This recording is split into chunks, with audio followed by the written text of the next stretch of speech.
আপনাদের ডান হাতের 5 আঙ্গুল বের করতে হবে আর বাম হাতের 1 আঙ্গুল। আমি যেই বলবো কিয়ামতের দিবসে সাধারণ মানুষ এবং অপরাধীদের পুনরুত্থিত হওয়ার চিত্র কয়টা বলতে হবে, একসাথে 2 হাত তুলে 6টা। হ্যাঁ, এবার বলেন কিয়ামতের দিনে সাধারণ মানুষ এবং অপরাধীদের পুনরুত্থিত হওয়ার চিত্র কয়টা? আরেকবার কয়টা? যে কয়টা হাত ওঠে নাই ফাইনাল কয়টা? আলহামদুলিল্লাহ। একজন আবার 2 হাত, 10টা কোথায় পাবো আমি? প্রিয় ভাইরা, আমি এই যে আপনাদেরকে কষ্ট দেই, আমার যত ভিডিও দেখবেন, আলোচনা দেখবেন, সব আলোচনায় দেখবেন সাবজেক্ট বলার আগে আমি এই কথাটা বলি, মানুষকে এইটা দেখাই করাই। কেন জানেন ভাই? এই যে আমরা আসার আগে আলোচনা করতেছিলাম ওয়াজ মাহফিলে মানুষজন কম আসতেছে, মানুষজন শুনতে চাচ্ছে না। দায় কেবল মানুষের না, দায় বক্তাদেরও কিছু আছে। কেননা প্রিয় ভাইয়েরা, এই মাহফিলে গত বছর ওয়াজ হয়েছে। আমি যদি আপনার কাছে বলি, আপনাদের না, হিলফুল ফুজুলের যারা আয়োজন করছিল তাদের কাছে যদি বলি, ভাই গত বছর প্রধান বক্তা আপনাদের কাছে কোন বিষয়ে কোন সাবজেক্টে ওয়াজ করে গেছিল, বলতে হবে। দেখবেন ওনারা বলবে আমরা মাহফিল নিয়ে প্রচুর ব্যস্ত ছিলাম, আমরা শোনার সময় পাই নাই। ঠিক না ভাই? আবার যারা শুনছিল তারা বলছে হুজুর এগুলো মাঠেই জমা রেখে গেছে, হুদামিতে কষ্ট করে এগুলো বাড়িতে নিয়ে যাব। হ্যাঁ, মাঠেই রেখে ওয়াজ চলে যায়। আমাদের এই ওয়াজ মাঠে রেখে যাওয়া চলবে না। এই ওয়াজটা আজকে বাড়ি নিয়ে যেতে হবে এবং আমরা আগামীকালকের থেকে এই ওয়াজের বক্তা হব ইনশাআল্লাহ। রাজি তো ভাই? প্রিয় ভাইরা, আল্লাহ যেন আমাদেরকে আমলের নিয়তে এই কথাগুলো শোনার তৌফিক দান করেন। তাহলে আল্লাহ বললেন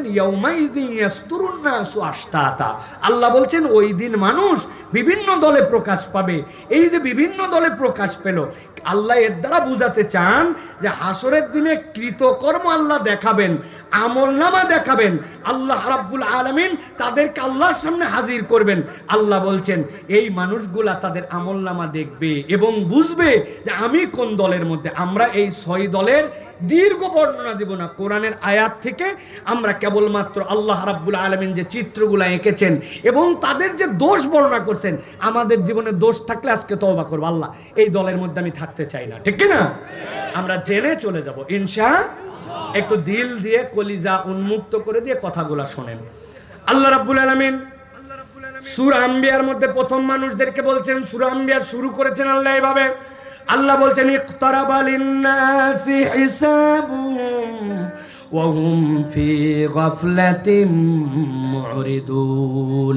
মানুষের সামনে হিসাবের দিবসটা বড় কাছাকাছি। বলবেন হুজুর কেমনে কাছাকাছি, কবে কিয়ামত হবে তো জানি না।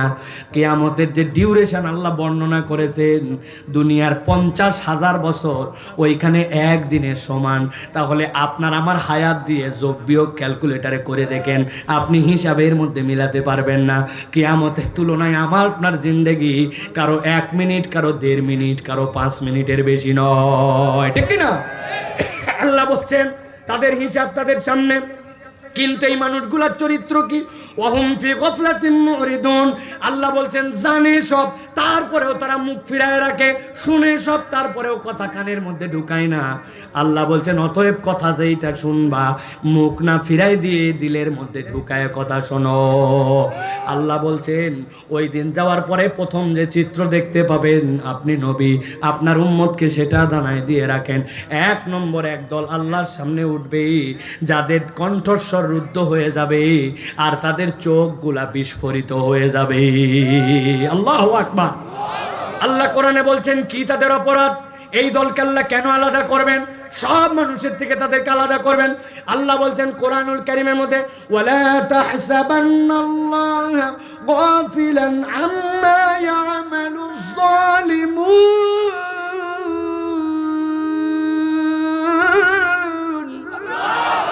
আল্লাহ বলছেন ও দুনিয়ার মানুষ তোমরা ভেবো না আল্লাহ রাব্বুল আলামিন বেখবর। আল্লাহ বোধহয় খবর রাখেন না, আল্লাহ বোধহয় তাদেরকে ভুলে গেছেন। কাদের ব্যাপার আল্লাহ বলছেন? আল্লাহ বলছেন আম্মা ইয়ামালুজ যালিমুন, এই দুনিয়াতে যারা জুলুম করে, জুলুমবাজ, আল্লাহ তাদেরকে অবকাশ দেন, কিন্তু মনে করো না তোমার রব বোধহয় তাদের ব্যাপারে গাফেল। বরং আল্লাহ বলছেন আল্লাহ তাদের ব্যাপারে খবর রাখেন। আল্লাহ অনেকের জুলুমের হিসাব দুনিয়াতেই বরাবর করে দেন। এই জন্য আমাদের সমাজে একটা কথা আছে, ধরে না ধরে না ধরে না, আল্লাহ ধরলে ছাড়ে না। ঠিক কি না? এই জন্য আল্লাহ কোরআনে বলছেন ইন্না বাদশা রাব্বিকা লাশাদীদ, আল্লাহ ধরাটা বড় কঠিন। আমি অনেক সময় গল্প চলে উদাহরণ দেই, দুনিয়াতেও যদি কেউ জুলুম করে তাহলে অনেক সময় এই দুনিয়াতেও হিসাব বরাবর করা লাগে, ঠিক না? কেমনে বরাবর করা লাগে আপনি মাথায় অনেক সময় বোঝেন না, কিন্তু আপনার সামনে এমন ঘটনা ঘটে যায় যে এটা জালেমদেরকে আল্লাহ রাব্বুল আমিন দেখায় দেন। এই তো আমরা যদি উদাহরণ দেই দুনিয়ার বাস্তবতার আলোকে যদি আমরা বোঝাতে চাই যে এই মানুষটার ব্যাপারে এমন কোনো বাজে কথা নাই যে এই বাজে কথা বলা হয় নাই। একজন মহিলা হয়ে আরেকজন মহিলাকে যত বড়ই কথা বলুক মদখোরের মতো অপবাদ দিতে পারে না। কেউ একজন কলিজা পচে গেছে, এইটা মদ খায় পচে গেছে, এরকম বাজে কথা বলা সকলের মুখে মানায় না।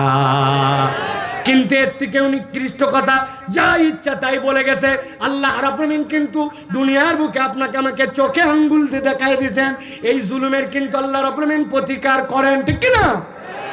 আজকে যার সাথে কেউ ছিল না, এক ফাতেমা বেগম ছাড়া তার সাথে কেউ নাই। আল্লাহ রব্বুল আমিন এমন রব্বুল আমিন তাকে দুনিয়ার বুকে একটা পছন্দের জিন্দেগি শেষ মুহূর্তে দেখায় দিয়েছেন যে তার জানাজার মধ্যে হাজারো মানুষ যে হাজির হয়ে গেছে, ঠিক না? এটা তো একটা মাইনর উদাহরণ, এটা আপনার মাথার মধ্যে রাখতে হবে। কাকে আল্লাহ মাফ করবেন, কাকে আল্লাহ মাফ করেন নাই, এটার দ্বারা প্রমাণ হয় না। কিন্তু আল্লাহ রাব্বুল আমিন বুঝাতে চান দুনিয়ার বুকেও যখন মানুষ জুলুম করে অনেক সময় আল্লাহ রাব্বুল আমিন ওই জুলুমের বদলাটা দুনিয়াতেই তাকে দিয়ে দেন, ঠিক না? আমি গল্প চলে অনেক সময় বলি এক গার্মেন্টসের নাকি একজন প্রতাপশালী মালিক ছিল, কিন্তু মালিক প্রতাপশালী হলে হবে কি এই লোকের ব্যবহার চূড়ান্ত খারাপ ছিল। সে তার কর্মচারী অধীনস্থদের সাথে ছোটখাটো ভুল হলেও এমন ব্যবহার করতো যেটা নেওয়ার মতো নয়। একদিন এক ম্যানেজার ওই অফিসে আসতে একটুখানি লেট করছে, আর মালিক এইটা দেখছে যাবে কোথায়, এমনভাবে তাকে কটু বাক্য বাজে কথা বলে গালাগালি করছে। ওই ম্যানেজারের কলিজাটা যেন ফুঁড়ে যায়, কলিজাটা যেন ফেটে যায়, কিন্তু বেচারি কিছু বলতে পারে না, কেননা মালিকের সাথে কিছু বললে চাকরি নট, ঠিক না? সে মনের মধ্যে দুঃখ অনেক, কিন্তু এই দুঃখটা কোথায় ঘটাবে চিন্তা করছে আমার নিচে যে আছে আজকে তার সাথে আমার এইটার সৎপথের সম্পর্ক। আস্তে করে ওর নিচের যে কর্মচারী সে একটু ছোট্ট ভুল করছে, মালিক তাকে যা বকছিল যাবে কোথায়, ওর নিচের যেটা ওর ইচ্ছা মতো ধোলাই দিছে। চিন্তা করছে এই ম্যানেজারটা তো খারাপ না, কিন্তু আজকে আমার এত বকাবকি করলো, বাপ মা তুলে পর্যন্ত গালাগালি করলো, কি আশ্চর্য কথা। কিন্তু ম্যানেজারের সাথে তো উচ্চবাচ্য করা যাবে না, কেননা কমসে কম এই পাওয়ার আছে উনি আমাকে বরখাস্ত করে দিতে পারে, বিনা অজুহাতে আমাকে উমুক তুমুক কস দেখায় আমাকে চাকরি নট করে দিতে পারে। এই জন্য সহ্য করে গেছে, কিন্তু ভিতরে তো কসলাই, আহারে আমার এত কষ্ট দিল, এত বাজে কথা বললো, কার কাছে এই কথা বলি। উনি খেয়াল করে দেখে সব উনার বরাবর, উনার নিচে তো কাউরে পাই না। চিন্তা করছে আমার অফিসের যে দারোয়ান আছে ওটা তোর নিচে, যাওয়ার সময় দেখে দারোয়ান দাঁড়ায় থাকার কথা কিন্তু ব্যাককল বসে আছে, আরে যাবে কোথায়, ওর বস যা বলছিল সবগুলো এবার দারোয়ানের উপর দিয়ে। দারোয়ান চিন্তা করছে প্রত্যেক দিনই তো দাঁড়ায় থাকি বসে থাকি, কিন্তু আজকে আমার এই উপরের লোক এইরকমভাবে স্যার আমার সাথে খারাপ ব্যবহার করলো, যা ইচ্ছা তাই বললো, ভিতরে জ্বলে পুড়ে যায়, কিন্তু তার অফিসারকে তো কিছু বলতে পারে না। চিন্তা করছে আমার নিচে আছে যারে তারে আজকে বলবো, তাকায় দেখে ওর নিচে কোনো পোস্টই নাই। বাড়িতে চলে গেছে, যাওয়ার পরে চিন্তা করছে আজকে যা রাগ মনের মধ্যে বইয়ের উপরে ঝাড়া লাগবে। আল্লাহর কি কাম, খাইতে বসছে রাত্রে, খাইতে বসে এক লোকমা মুখে দিছে, যেই না তরকারি মুখে দিছে ভুল করে ওর মধ্যে এক মরিচ গেছে, মরিচ যায় গালের নিচে, কামড় লাগার পরে দাড়ি বাবারে বাবারে ঝালে মাথা গরম। আসলে যে কামড় দিছে মরিচ, এটা কি বইয়ের দোষ? কিন্তু যাবে কোথায়, ওই যে উনার অফিসার উনাকে গালি দিছিল উনি উনার বউয়ের গুষ্টি উদ্ধার করে দিয়েছে। এক কথা দুই কথা, বউ চিন্তা করছে অন্যদিনও তো এই লোক এত খারাপ ব্যবহার করে না, আজকে কথাবার্তা নাই আমার এই গালাগালি করলো। চিন্তা করছে কিছু বলা দরকার, খানিকক্ষণ পরে ভাবে দেখছে যেই লোক মরিচ খায় আমারে গালায়, কিছু যদি বলি তাহলে বলবে তুই তালাক, তোর বাপ তালাক, ঠিক না? ভয়ের ঠেলায় আর কিছু বলে নাই, না বলে এখন বউ অপেক্ষা করতেছে। ওই দিন আবার উনার ছেলে একটু বাড়িতে লেট করে আসছে, যাবে কই, বলছে তুই খারাপ, তোর বাপ খারাপ। এক কথা দুই কথা, হাতের কাছে ছিল একটা সলা, ওইটাতে দিছে গোড়া কয়েকবারই। ছেলে চিন্তা করছে প্রত্যেক দিনই কম বেশি লেট করে আছে, অপরাধ করি, আমার মান তো আমার সাথে এই ব্যবহার করে না, আজকে খালি খালাগালি করে নাই, আমার মায়ের পর্যন্ত লাগাইছে, এই বাড়িতে থাকবো না। বাড়ির থেকে বাড়ায় গেছে রাগ করে, যেই না বাড়িতে বের হয়ে গেছে চিন্তা করছে এই রাগ কোথায় ঝাড়বো। বাড়িতে বাইরে হয়ে দেখছে একটা আদলাইট হাতের মধ্যে তুলে বলছে যারে পাইছি তারে মারছি। হঠাৎ করে তাকায় দেখে রাস্তার ওই পার দিয়ে এক কুকুর লেজ ডাউন দিয়ে আস্তে আস্তে হাঁটে যায়। গায়ের যত রাগ, মায়ের উপরের রাগ, সবগুলা হাতের মধ্যে নে আদলাইট কুত্তা বরাবর, কুত্তার মাজায় লাগার সাথে সাথে কুত্তা চিন্তা করছে অন্যদিন জ্বালাতন করি, মানুষ মারে, আজকে লেজ ডাউন দিয়া স্বাভাবিক ভাবে যায়, আমারে দিছে এত জোরে মার, যারে পাইছি তারে খাইছি। সামনে দৌড়ায় দেখে শার্ট প্যান্ট পরে এক ভদ্রলোক যায়, অন্যদিন কামড় দিয়ে ছাড়ে দেয়, আজকে আর কামড়ায় ছাড়ে না।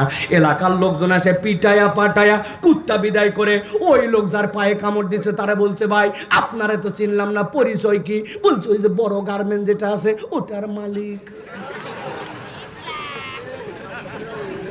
হয়তো এটা বানানো গল্প, কিন্তু আপনি হিসাব মাথার মধ্যে রাখবেন। আল্লাহ বলছেন ওয়ালা তাহসাবান্নাল্লাহা গাফিলান আম্মা ইয়ামালুজ জালিমুন। আপনি যদি জুলুম করেন ছোট থেকে বড়, আল্লাহ বলছেন আল্লাহর হিসাবের বাহিরে নাই। আল্লাহ রব্বুল আলামিন কখনো না কখনো এটা হিসাব বরাবর করবে। আল্লাহ বলছেন দুনিয়ায় বরাবর হলো না, কিন্তু আল্লাহ কোরআনুল কারীমের মধ্যে বলছেন লিয়ুরাউ আমালাহুম, তাদের আমল দেখানোর জন্য আমি রব্বুল আমিন কিয়ামতের দিনে তাদেরকে হাজির করব। তবে চিত্তটা সাধারণ মানুষের মতো হবে না। আল্লাহ বলছেন ইন্নামা ইউআখিরুহুম লিয়াউমিন তাশখাসু ফীহিল আবসার মুহতিনা মুকনি রুসিহিম লা ইয়ারতাদ্দু ইলাইহিম তারফুহুম ওয়া আফিদাতুহুম হাওয়া।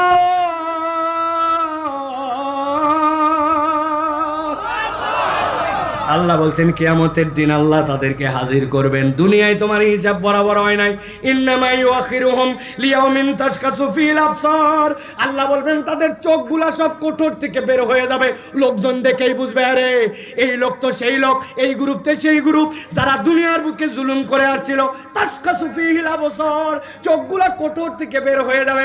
আল্লাহ বলছেন মুহতিনা মুকনি রুসিহিম, একদল ফেরেশতা তার সামনে আসবে, আসার পরে ঘাড়ের মধ্যে বাড়ি লাগাবে, যেই না বাড়ি মারবে মুহতিনা রুসিহিম, মাথা তার ফিক্সড হয়ে যাবে, উপর দিকে তাকাইছে না তাকাইছে, লা ইয়ারতাদ্দুহুম তারফুহুম, আল্লাহ বলছেন ডানেও ফিরতে পারবে না বামেও ফিরতে পারবে না। আল্লাহ বলছেন এই অবস্থাতে হাসরের ময়দানে উঠবে আর সব মানুষ দেখতে পাবে এই মানুষেরা আজকের দিনে আসছে জুলুমকারী হিসেবে ধরা খেয়ে গেছে। আল্লাহ বলছেন এইগুলা তো কোনো বিষয় না, তাদের মূল শাস্তি কি হবে? ও আফিদাতুহুম হাওয়া, তাদের অন্তরকে হতাশায় ভরপুর করে দেওয়া হবে। মুফাসসিরিনে কেরাম ব্যাখ্যা করছেন অন্তরের হতাশা মানে কি। 5 দিনে এক মহিলার সাথে পরিচয় হয়েছিল, এরপরে বলতে শুরু করছে তুমি আমার জান, তুমি আমার প্রাণ, বলছে তুমি আমার প্রথম, তুমি আমার শেষ, ব্যাককল তুমি জানো না, ও হচ্ছে তোমার 49 আর একটা হলে 50 মারবে। বয়স তার 30 বছর, তুই তোর প্রথম কেমনে হস? 5 দিনের মধ্যে এত মহব্বত কেমনে আছে? এই উদাহরণের সেখানে সম্পর্ক কি?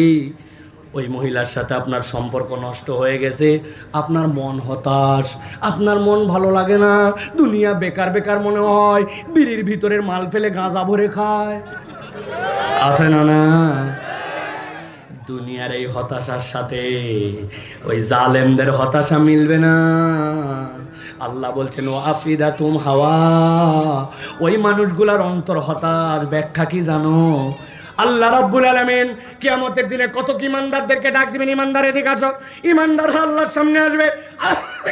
আল্লাহ রাব্বুল আলামিন তাদেরকে আদর করে বলবেন ওই বান্দা দুনিয়ার বুকে তুই অপরাধ করছিলি, আল্লাহ অপরাধ করছিলাম, বান্দা মাথা নিচু করে থাকবে। এই অপরাধ করছিলে আল্লাহ করছিলাম, এই অপরাধ করছিলাম, বান্দা নিচু করে থাকবে মাথা। আল্লাহ ঘোষণা দিবেন তোর আমলনামায় 2টা অপরাধ নাই, তুই শিরিক করিস নাই, তুই জুলুম করিস নাই, আমার নাম সাত্তারুল উয়ুব। তোর গুনাহ কেউ জানতো না, যদি জেনে ফেলতো তোর কপালে লেখা হয়ে যেত, থুতু দেওয়ার জন্য তোর মুখের দিকে কেউ তাকাতো না। এত বড় পাকাদাড়ি, মানুষ মনে করছে মুরব্বীর মনে কোনো খারাপ কল্পনা আসে না, যে বড় জুব্বা পরে, যে বড় দাড়ি, কিন্তু তার সামনে দিয়ে একটা মহিলা চলে গেছে, শয়তান তার অন্তরের মধ্যে এমন কুকল্পনা আনছে, ওইটা যদি প্রকাশ হতো ওই মুরব্বীকে কেউ সালাম দিত না, ঠিক না? আমাদের জীবনে সকলের আছে। আল্লাহ বলছেন কিন্তু এটা জুলুম করিস নাই আর শিরিক করিস নাই, তোর গুনাহ কাউরে বলি নাই। বান্দা আমার কাছে আয়, আল্লাহ কাছে নেওয়ার পরে ওই বান্দাকে বলবেন, বান্দা তোর গোপন গুনাহ আমি গোপনে ক্ষমা করে দিলাম, যা তোর জন্য জান্নাতের রাস্তা দিয়ে দিলাম, দৌড় লাগা দৌড় লাগা। সুবহানাল্লাহ। ওই ইমানদারদের একটা সাহারা থাকবে, একটা মনের মধ্যে আশা থাকবে। কিন্তু আল্লাহ বলছেন ও আফিদাতুম হাওয়া, দুনিয়ার বুকে যারা জুলুম করে যাবে, ওই দিন যাওয়ার পরে চোখ বিস্ফোরিত, মাথা আটকানো, ডানে বামে নামে না, আর অন্তরকে এমন হতাশায় আল্লাহ ভরায় দিবেন, ও বুঝে ফেলবে জাহান্নাম ছাড়া আমার যাওয়ার কোনো জায়গা না। তাহলে এক নম্বরে চিত্র, জালেমরা আল্লাহর কাছে উঠবে। অতএব দুনিয়াতে আপনাকে শপথ নিয়ে যেতে হবে, ভাই আমি মজলুম হতে পারি কিন্তু আমি কখনো জালেম হব।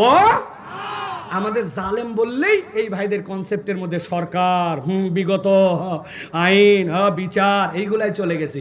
কিন্তু নিজের দিকে তাকায় দেখেন, যেই সময় অফিসে ঢোকার কথা, যে পরিমাণ টার্গেটে কাজ করার কথা, আমি আমার কোম্পানিকে ফাঁকি দিছি, অফিসকে ফাঁকি দিছি, টাইমকে ফাঁকি দিছি, বউয়ের সাথে রাগারাগি করে এমন বিশ্রী বাজে কথা বলছি যেটা সে বলার কথা না, স্ত্রী স্বামীর সাথে এমন আচরণ করছে যেটার হকদার সে নয়, সন্তান পিতামাতার সাথে এমন আচরণ করছে যেটার পাওনাদার সে নয়, যে দায়িত্ব ছিল সেই দায়িত্ব আমি পালন করি নাই। টোটা ফাটা আমরা প্রত্যেকেই নিজেদের উপরে জালেম, ঠিক না? অতএব কখনো নিজেরা হিসাব করে করে জুলুমের মধ্যে যাওয়া যাবে না। আপনার আব্বা বলে গেছিল, বাবা তুই আমার বড় ছেলে, তুই আমার সন্তানদের মধ্যে ইনসাফ মতো জমি জমা ভাগ করে দিস। উনি 2 বার উমরা হজ আদায় করেছেন, উনি এত বড় দাড়িওয়ালা, কিন্তু উনি বোনের জমি এখন পর্যন্ত দেয় নাই। এরকম লোক আছে না? নাই, এখানেও আছে। যাক, আমি চিনি না, আপনাদের চিনাই দেওয়ার দরকারও নাই। প্রিয় ভাইরা, অতএব কখনো জুলুম করা যাবে, সংক্ষেপে বলে দিলাম, বাকিটুকু নিজেরা নিজেরা হিসাব মিলাই নেবেন প্রিয় ভাইরা। তাহলে 1 নম্বর চিত্র হচ্ছে আল্লাহর সামনে ওই দিন কণ্ঠস্বর রুদ্ধ হবে, দৃষ্টি বিস্ফোরিত হবে। আল্লাহ বলছেন তারা কারা? জালেম যারা। বলেন তারা কারা? মাশাআল্লাহ। চলেন এবার 2 নম্বর চিত্রে যাই। 2 নম্বর চিত্র আল্লাহ বলছেন, আল্লাহ রাব্বুল আমিনের সাথে ইয়াউমাইযিন ইয়াসদুরুন নাসু আশতাতা, আল্লাহর কাছে ডিফারেন্ট একটা চরিত্রে মানুষেরা উঠবে। কারা? আল্লাহ বলছেন এই মানুষগুলার মাথাগুলা নিচু হয়ে যাবে। এক দলের মাথা উঁচু বলছেন, মাথা নিচু, লাঞ্ছিত, অপদস্থ, মানুষ দেখেই বুঝবে এদের অপরাধ কি।